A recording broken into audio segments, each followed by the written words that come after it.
रेहाना और रवि की शादी के वक्त रवि के पास कुछ नहीं था। रेहाना, तुमने मुझसे शादी करके एहसान किया है। मुझसे ज्यादा तो तुम कमाती हो। अरे तो क्या हुआ, एक दिन आएगा रवि कि तुम खूब पैसा कमाओगे। मुझे तुम पर पूरा विश्वास है। रवि और रेहाना खुद को स्टैंड करने के लिए पूरी मेहनत करते। रेहाना, मैं नौकरी नहीं करना चाहता हूँ। तो कोई बात नहीं, मैं नौकरी करके घर चलाती हूँ, तुम बिजनेस सेट करने की कोशिश करो। एक दिन रेहाना, तुम जानती हो, मैंने जो विज्ञापन बनाने वाली कंपनी खोली थी ना, उसे बड़ी ब्रांड का ऑफर आया है। अब हम लोगों के दिन ब्यारे न्यारे हो गए हैं। मैं जानती थी रवि कि एक दिन तुम सेटल हो जाओगे। रवि का काम अच्छा चल जाता है। एक दिन वो रेहाना से कहता है, रेहाना, अब हम लोगों का बच्चा भी हो गया है। बहुत छोटा है वो। उसका ख्याल कैसे रखेंगे हम? कैसे क्या, मैं गांव से माँ को लेकर आ जाती हूँ। नौकरी से हाफ डे ले लिया करूंगी। अभी तो वो छोटा है, स्कूल जाने तक मैं मैनेज कर लूंगी। देखो रेहाना, मैं अब अच्छा कमा रहा हूँ। तुमको नौकरी करके परेशान होने की कोई जरूरत नहीं है। अरे कैसी बात कर रहे हैं, मैं अपनी लगी लगाई नौकरी कैसे छोड़ दूं? और मैंने तो सुना है हम लोगों को कुछ ही महीनों में सरकारी नौकरी मिल जाएगी। सरकारी नौकरी में कितना कमा लोगी? उतने में तो मैं ड्राइवर रख लूंगा। रेहाना को रवि की बात का थोड़ा बुरा तो लगता है। कम से कम मेरी नौकरी की इतनी बेइज्जती मत करो। भूल गए, इसी नौकरी के बदौलत तुमने अपना बिजनेस खड़ा किया है। अरे वो तो मैं किसी के भरोसे भी कर लेता। देखो, अपने बच्चे को संभालो, घर का काम करो। अब बाहर जाती तुम अच्छी नहीं लगती हो। रेहाना रवि के कहने पर नौकरी तो छोड़ देती है, लेकिन अब बड़े से घर में उसकी कीमत किसी नौकर से कम नहीं होती। एक दिन रवि का दोस्त आता है। भाभी, हम लोग तो आपको तब से जानते हैं जब से आप लोग शादी होकर इस शहर में आए थे। आपकी बदौलत ही सारा बिजनेस खड़ा हुआ है।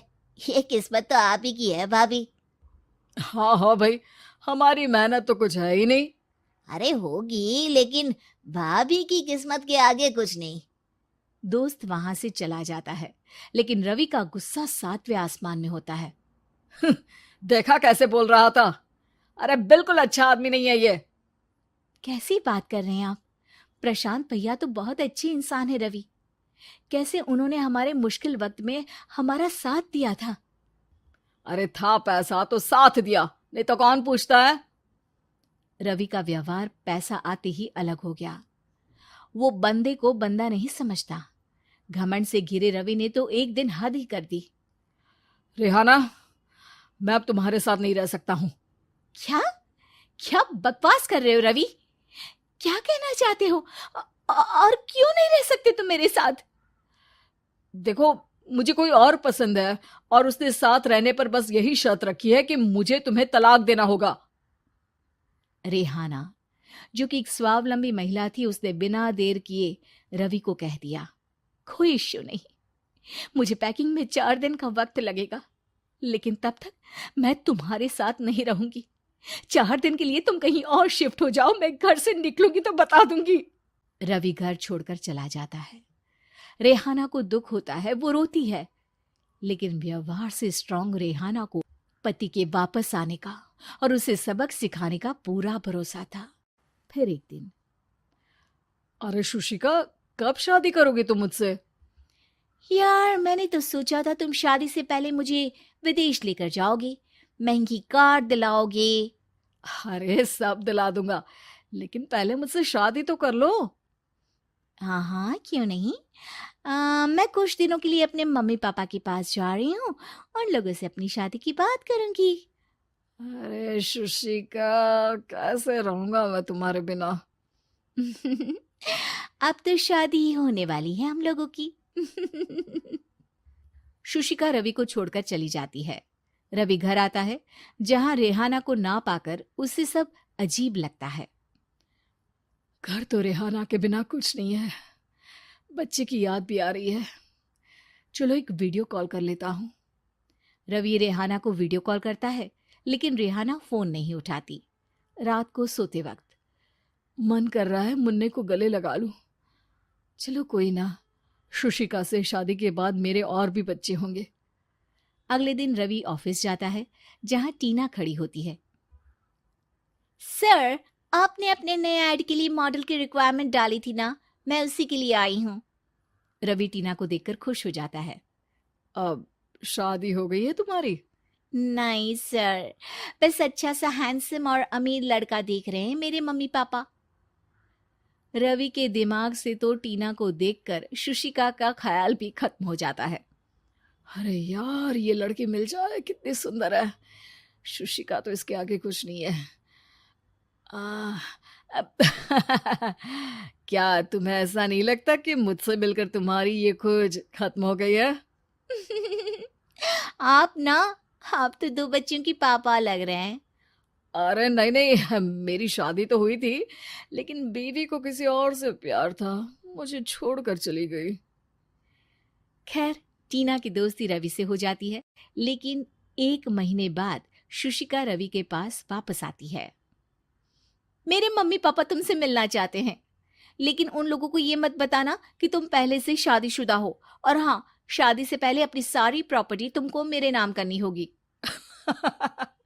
अरे पागल, अब मैं तुमसे शादी ही नहीं करना चाहता।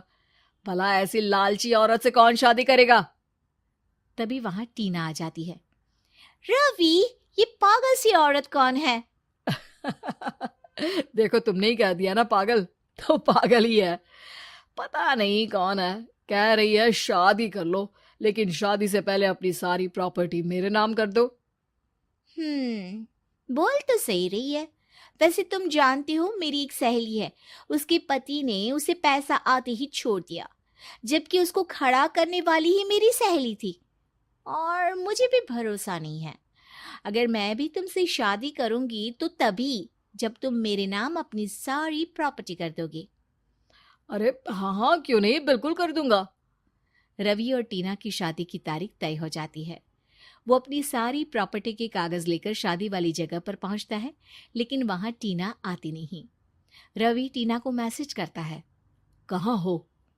सॉरी, मैं तुमसे शादी नहीं कर सकती, मुझे तुमसे भी ज्यादा पैसे वाला मिल गया। रवि को गुस्सा आ जाता है। वो गुस्से से सारा डेकोरेशन तोड़ रहा होता है कि वहां रेहाना आ जाती है। सर, क्या हो गया? क्या डेकोरेशन पसंद नहीं आई आपको? अ, तुम यहाँ क्या कर रही हो? मैं यहाँ की डेकोरेटर हूँ। क्या आपको पसंद नहीं आई यहाँ की सजावट? रवि दौड़कर रेहाना के गले लग जाता है। मुझे माफ कर दो रेहाना। रवि रेहाना के गले लग जाता है और रेहाना टीना को थैंक्स का मैसेज करती है।